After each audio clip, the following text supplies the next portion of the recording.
Hello friends, it's a digital age. Technology has made inroads into our world and beyond. Some might say that technology has an inherent evil in it. Perhaps they might be right. But is technology bad? In Bible we see God using technology for His glory. In the book of Exodus chapter 31, we see God instructing Moses to make use of skilled craftsmen and technologically advanced laborers for building the temple of the Lord. Technology isn't bad in itself. It's how we use it is that what matters.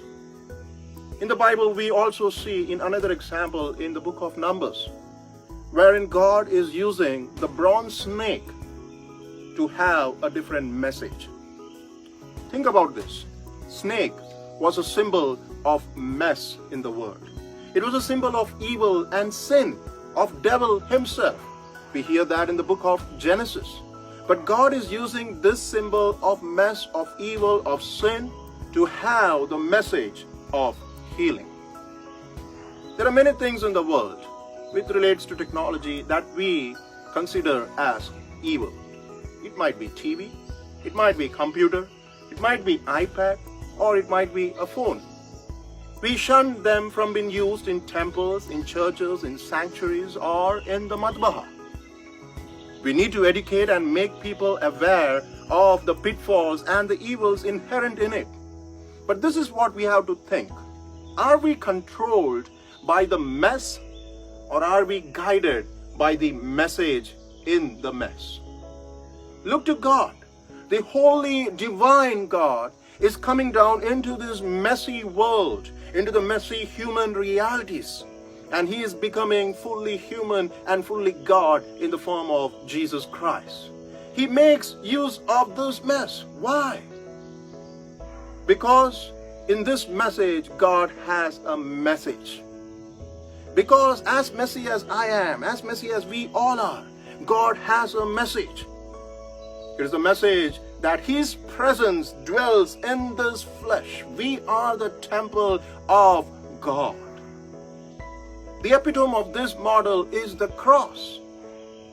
Cross today is a symbol of holiness.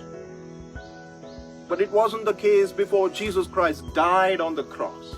Look at the historical books and you will find that cross was a symbol of mess. It was a place on which the evildoers, on which the thieves, the murderers were crucified. And God makes use of this mess to give a very different message. He gives the message of love.